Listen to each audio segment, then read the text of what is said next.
सभी शिव भक्तों को मेरा हर हर महादेव। श्री शिवाय नमस्तुभ्यम।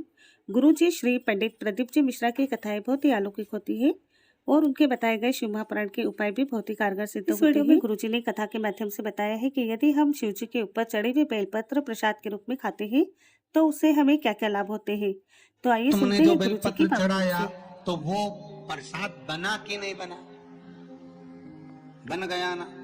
अब प्रसाद बन गया तो उस बेलपत्र को उठाकर लाकर खाना और खाकर अपनी औषधि के रूप में उसको स्वीकार करना। उसके बाद इस शरीर में चाहे शुगर हो, चाहे बीपी हो, चाहे ब्लड प्रेशर किसी भी रूप में हो, चाहे किडनी लीवर कुछ भी डैमेज हो रहा हो, डायलिसिस चल रहा हो, अब एक बार बाबा को चढ़ाकर उससे विनती कर कर तो लाओ कि हे शंभु, ये तेरे बल पर लेकर जा रहा हूं। मैंने सुना है तुझ पर जो चढ़ता है वो प्रसाद बन जाता है और ये त्रिगुणाकार बेलपत्र को मैं लेकर जा रहा हूं, मैं खाऊं और बाबा इतनी कृपा कर देना कि ये औषधि का काम कर दे और मेरी बीमारियां समाप्त कर दे। ये शिव से कहो।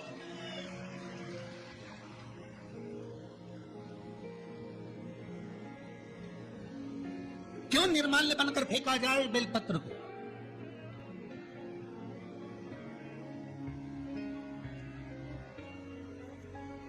इस बेलपत्र के मूल तत्व को जिस दिन जानोगे, बैसाखी शिवरात्रि शिव महापुराण की कथा चल रही है रतलाम के इस पावन प्रांगण में और लाखों लाखों लोग कथा को श्रवण कर रहे हैं। कल जितने लोग आए थे उससे 2 गुना लोग आए हैं। टेंट एक्स्ट्रा लगाया है। बता रहे थे कल 9 बीघा में टेंट लगा था, आज 18 बीघा में टेंट लगाया है तो भी जगह नहीं है बैठने के लिए। लोग खड़े होकर कथा सुन।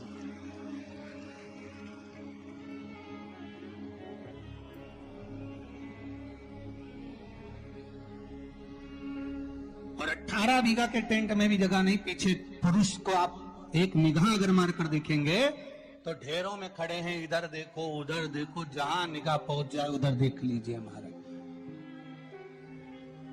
लाखों लाखों लोग इस कथा को सुन रहे हैं। एक नियम बना लो बैसाख महीने से कि शंकर भगवान पर जो बेलपत्र चढ़ी है वो औषधि का काम करती है। शिव पर चढ़ी हुई बेलपत्र मंदिर में क्यों छोड़े? क्यों नदी में हम इसको विसर्जन करें? क्यों नदी में छोड़े हम इसको?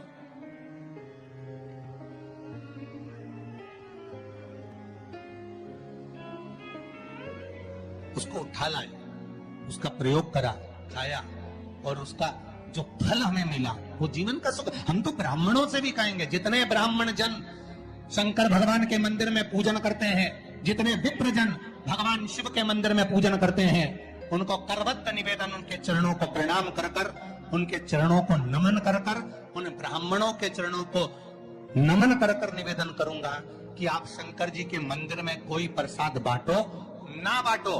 जो बेलपत्र शंकर जी के मंदिर में चढ़ती है उस बेलपत्र को उठाकर धूप में डाल दो, सुखा लो, पीस लो और पीसने के बाद उसकी पुड़िया बना लो। उस पुड़िया को प्रसाद के रूप में देना चालू कर दो कि ये खाना चालू करो। किडनी लीवर शुगर बीपी सब धीरे धीरे धीरे धीरे समाप्त होने लगेगा। तुम करो तो वो बेलपत्र ना तो किसी नदी में विसर्जन करने की जरूरत है और ना कहीं फेंकने की जरूरत है।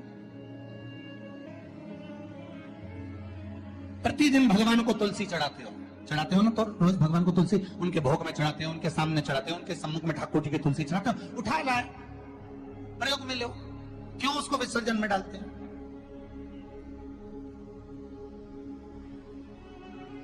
जो विसर्जन के लायक है उसका विसर्जन करो। और विसर्जन भी कहां करो?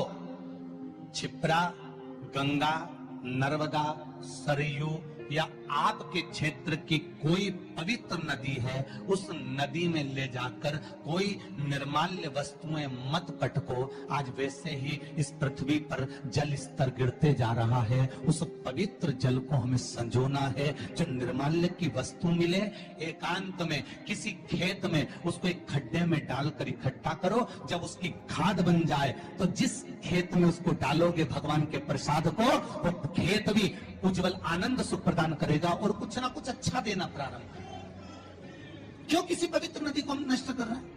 क्यों गंगा को हम कचरा डालकर नष्ट करें? क्यों यमुना को, सरयू को, क्षिप्रा को हम नष्ट करें? हम उसको शुद्ध बनाने का प्रयास करें, हम उसको निर्मल बनाने का प्रयास करें। अपने गांव में, नगर में जो तालाब, जो बावड़ी, जो कुएं हैं, उनको हम निर्मल बनाने का प्रयास करें, शुद्ध बनाएं। किस किस के घर में तुलसी का पौधा है? सबके यहाँ है? रख लो। कहां लगा है? घर के अंदर कि घर के बाहर? घर के बाहर। ठीक है। दिया लगाते हो? अच्छा। कौन है वो जिस तुलसी मैया को दिया लगाते हो? कौन है वो? बोलते तो जाओ जरा जल्दी जल्दी। माता है। घर में जो सास है वो कौन है? वो भी बोलो तो, जम के बोलो जरा। माता है। बैसाख का महीना चल रहा है, बहुत जोरदार गर्मी पड़ रही है, बहुत जोरदार गर्मी, खूब जोर की। तुम्हारी सास की कुर्सी घर के बाहर लगा दो।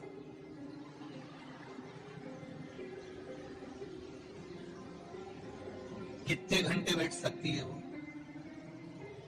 बोलो जरा, जम के बोलते जाओ। यहां विश्वास की कथा चल रही है, भाव और श्रद्धा की कथा चल रही है। कितने घंटे बैठेगी वो? अरे 1 घंटा भी जाने दो जी हो।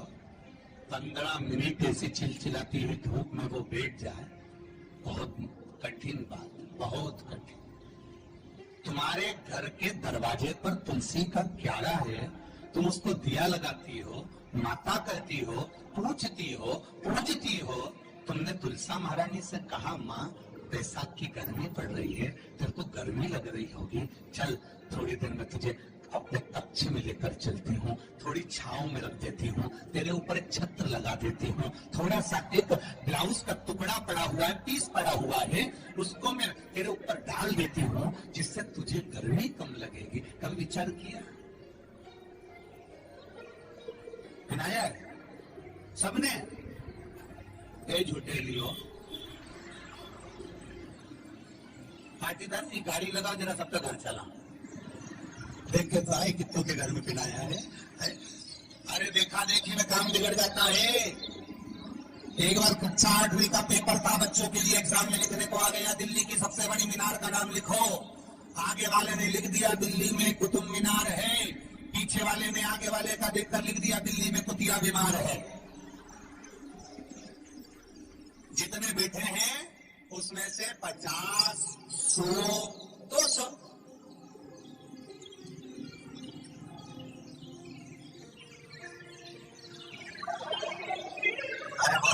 सही है।